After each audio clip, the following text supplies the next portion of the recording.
What causes the panic in a stock market? Well, two things. One is a small price fall, which is followed by people selling, followed by a bigger price fall and more people selling. So a price correction followed by panic, a greater price correction followed by more panic. That is what creates a crash. And any of these things can, if you remember that during the coronavirus lockdown, the timing that was allowed for people to do shopping was maybe 1 hour a day or 2 hours a day, and people would panic and go and buy all the bread, biscuit, cheese, butter. I'm sure if you check out the facts, the small manufacturers of biscuit must have benefited like anything, because branded biscuits were finding it very difficult from a logistics point of view, but it would create a lot of panic. If you remember well, the panic in the US was toilet paper was completely out because people just had to store up. So that is what is called panic buying. Exactly like that, there can be panic selling. So when there is panic selling, people say, oh, I bought it for 10 rupees, it is 200 rupees, let me sell. Then there will be somebody who would say, oh, I bought it for 10 rupees, it went up to 300 rupees, now it is 180, I'm still making profit. So somebody was happy to sell at 300, 200, 180, 150, 130. So at every various prices, people will be willing to sell any share. And then there would all be theories saying, oh, in such a bad market, who will travel? So airlines should go down. Or in such a market, who will... so hotel shares would go down, all Boeing manufacturer would go down, automobile manufacturer would go down. People say, oh, in such a recession, nobody will buy a car, right? All these stories we heard in March 2020, and they said the world is coming to an end, but the market recovered very quickly. Now, if you take 1927, 1929, it took 10 years for the market to recover, whereas in the coronavirus, March 2020, I think by September we were up and running, and by December we had hit an all-time high, right? So the recovery was very fast, but yes, that is what panic does.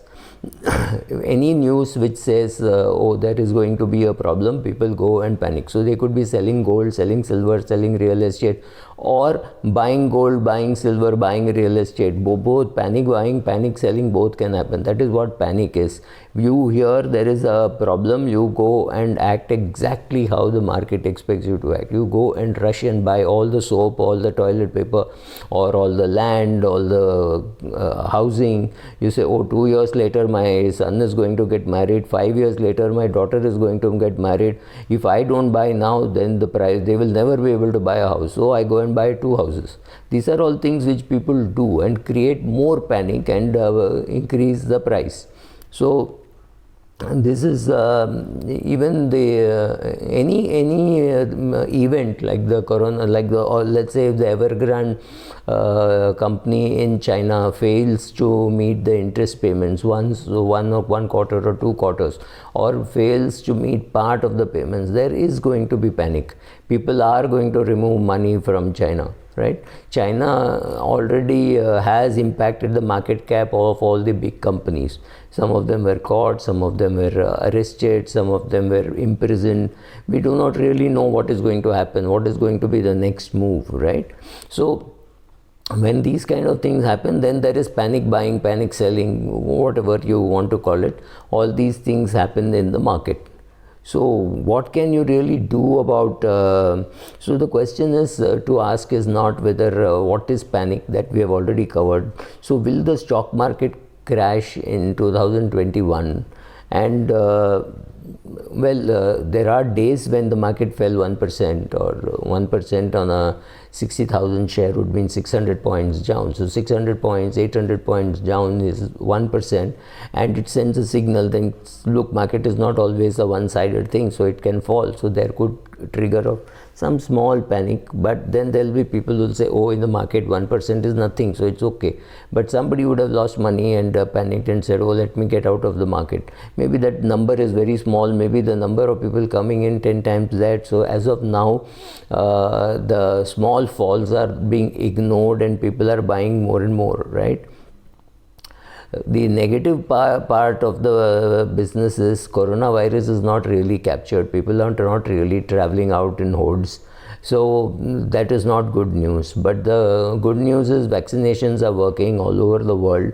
So people are willing to say, okay, I'm willing to travel. I've already done enough. I've done 2-3 trainings now in the physical mode. I've planned for one more in the physical mode. I think a lot of training is already happening in the physical mode. Of course, online training is also happening, but physical mode training is happening. So there are indications that coronavirus is being conquered. People are ignoring. I went to parts of the country where people were not wearing a mask. I went to parts of the country where people were wearing a mask also. So that is impact of coronavirus, plus and minus. A lot of jobs have shrunk. A lot of companies have decided that they need to work with lesser number of people. One relationship manager who could do maybe 5 meetings in a day is now able to do 20 meetings in a day. He's able to get more people into each meeting. Earlier he had to meet 1:1. So a bank RM who used to meet say 5 relationship managers in a year is now in a day is now possible for him to meet about 30-40 people in one shot by doing a Zoom conference, right? So these kind of things are happening. So unemployment is a problem. Efficiency is another advantage. So if you take all the mutual funds in India, they've all shown very good profits because their costs of travel, etc., printing forms, etc., has gone down dramatically. A lot of transactions, if not all, have shifted online. Today, most of the things you can do online, right? Is there something else to worry? Yes, the government is printing notes which could lead to higher inflation.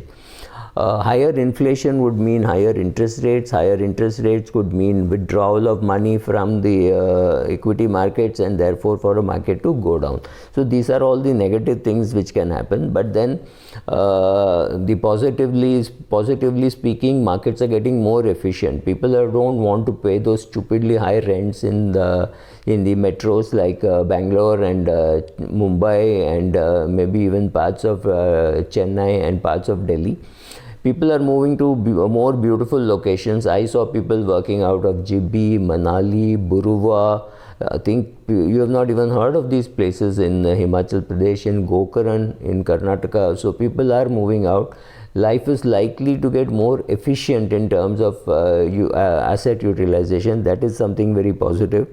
Another way to look at the excess note printing is to say interest rates are low, which may help people take decisions like buying a house. I'm not even saying you should buy a house because interest rates are low, but yes, those are the positive ways to look at it. So what should you do when a share market crashes? I think I'll do it in the next video.